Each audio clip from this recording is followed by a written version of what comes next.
Hi dears, എല്ലാവരും happy അല്ലേ? Welcome to our channel.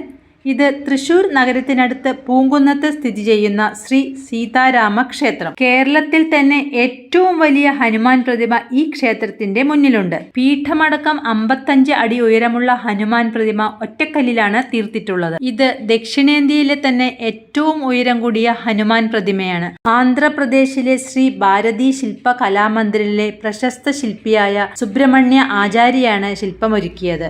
അല്ലഗഡ്ഡയിലാണ് പ്രതിമയുടെ നിർമ്മാണം. എല്ലാ രാത്രിയിലും പ്രതിമയിൽ രാമായണ കഥ ചിത്രീകരിക്കുന്ന ലേസർ ഷോയുമുണ്ട്. ഇന്ന് കൃത്യം 7:15 ലേസർ ഷോ തുടങ്ങി. ലേസർ ഷോയ്ക്ക് പ്രത്യേക സംഗീതവുമുണ്ട് കേട്ടോ. മഹാവിഷ്ണുവിന്റെ 7ാമത്തെ അവതാരമായ ശ്രീരാമൻ പത്നിയായ സീതയോടും അനുജൻ ലക്ഷ്മണനോടും ദാസനായ ഹനുമാനോടുമൊപ്പം ഇരിക്കുന്ന ഒരു ക്ഷേത്രമാണ് ഇത്. ക്ഷേത്രം അതിലകത്തു തന്നെ കാവുതിയാട് ശിവക്ഷേത്രവുമുണ്ട്. രാജ്യത്തെ വലിയ സ്വർണ്ണരഥങ്ങളിലൊന്ന് ഈ ക്ഷേത്രത്തിന് സ്വന്തമാണ്. ക്ഷേത്രത്തിന്റെ പ്രധാന ഗോപുരം തമിഴ് ശൈലിയിൽ നിർമ്മിച്ചതാണ്. ചുറ്റും തമിഴ് ബ്രാഹ്മണരുടെ അഗ്രഹാരമാണ്. നിങ്ങൾ തൃശ്ശൂർ നഗരത്തിലേക്ക് വരികയാണെങ്കിൽ തീർച്ചയായും പൂങ്കുന്നത്തേക്ക് വന്ന് ഈ ക്ഷേത്ര ദർശനം നടത്തണം. പുതിയൊരു വീഡിയോയുമായി വരാം. ബൈ.